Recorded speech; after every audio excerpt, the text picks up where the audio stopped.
Hi, I'm Joe Polizzi, and this is the Content Inc. podcast. 5 minutes every Monday for content creators who desire to be content entrepreneurs.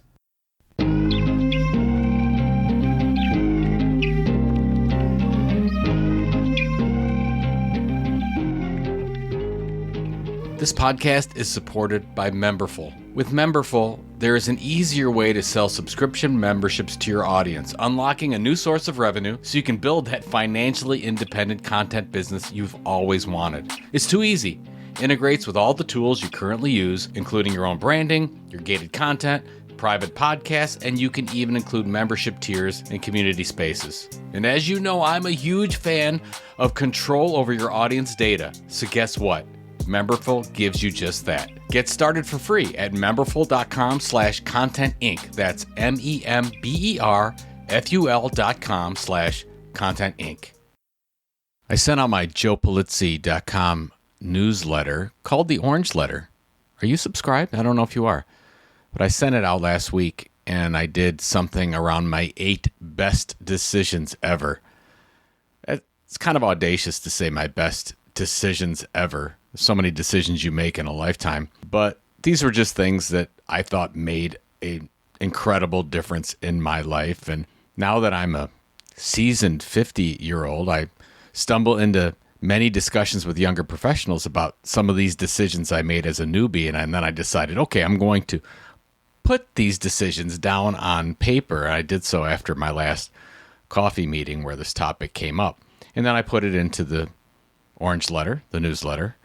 And I want to share some of those with you here because I get to talk to you. You get to hear my voice. Maybe you get to hear some of the emotion that goes along with this. Anyways, I'm just trying to be helpful. So here you go. The first one, and you know this one because I talk about it all the time, but it's important. This idea of setting goals and creating habits. My first real job was as a data processor for an insurance company here in Cleveland, Ohio, my hometown. During most of my lunch periods while I was working there, I would find an unoccupied room and then read self-help books. Tells you what kind of kid I was at that point. By reading books like 7 Habits from Stephen Covey and Think and Grow Rich from Napoleon Hill, I developed a personalized goal-setting process that really, really worked for me. And over the years, I set time-based goals that were measurable and then tried to decide and create everyday habits that supported each goal. And then I would review these goals every day. Now, I believe if you want to accomplish anything in life, you need to set a goal to achieve something and then work on your habits that turn those goals into reality. In my experience, I don't want to be harsh, but in my experience, people who don't write down or review their goals barely accomplish anything meaningful in life.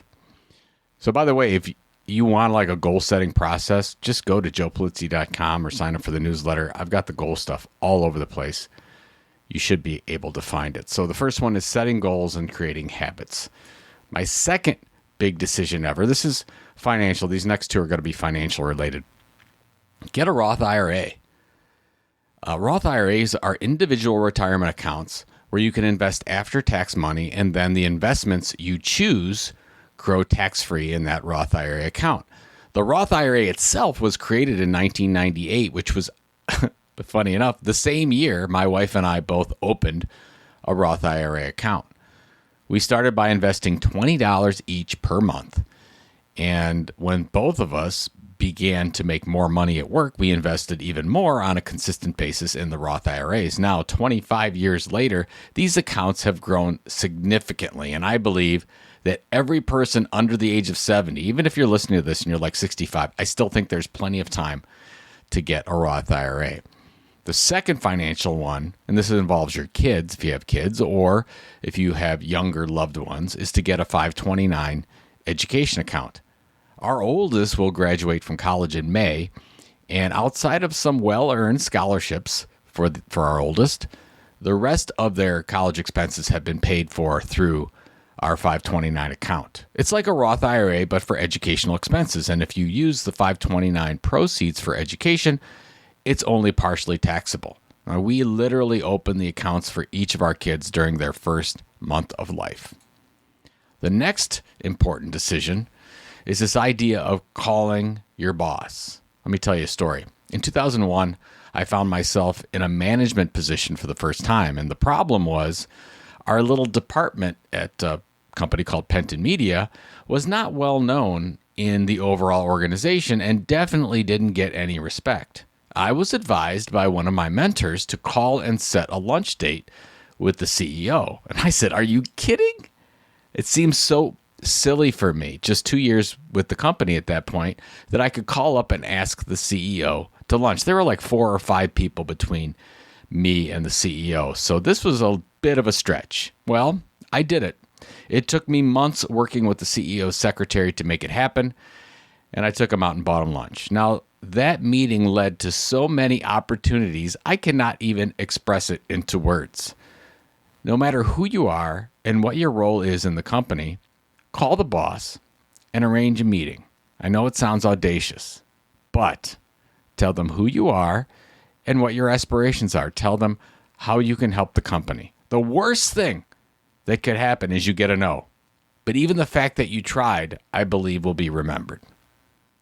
The next one is hire a scheduling manager. I believe everyone should have a person who schedules meetings for them.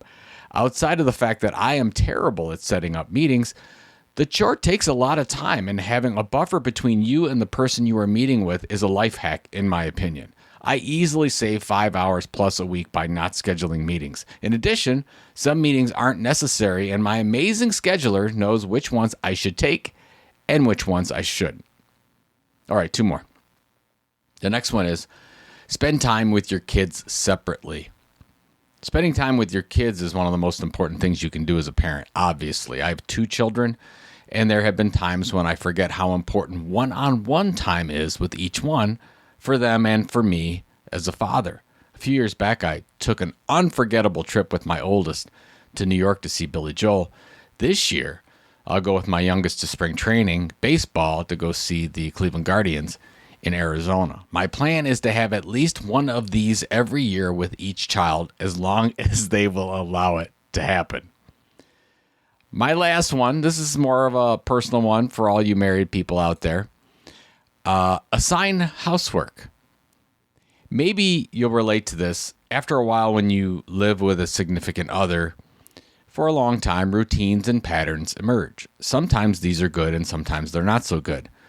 There was a period years ago when my wife started to take over all the chores around the house. She was staying at home with the kids and I was out working a job off-site, and that's what evolved. And it evolved over a long period of time. It's almost like you didn't see it happening. But I absolutely let this happen, and it was not good. But finally, I wised up, and I asked if I could have some chores that were just mine. Now, one of these is washing the dishes. That's my job. I take pride in it and sometimes even enjoy it, but everyone, hands off the dishes. That's mine. I believe one of the reasons why my wife and I have such an amazing relationship is because we separate the workload around the house and we take pride in creating a household that we really enjoy being with each other around together. Bonus one. Get a password manager. I use Dashlane and I highly recommend it. It doesn't matter what software you use, but I have saved days, maybe weeks of time by not having to constantly search for and create passwords. You will thank me later. So that's my 8 kind of weird ones because they're not focused on any one thing. It's just kind of life hacks to me. Set goals, create habits, get a Roth IRA, get a 529 education account, call your boss, hire a scheduling manager, spend time with your kids separately, assign housework. Bonus one, get a password manager. I hope this has been helpful for you. And until next Monday, have a great week.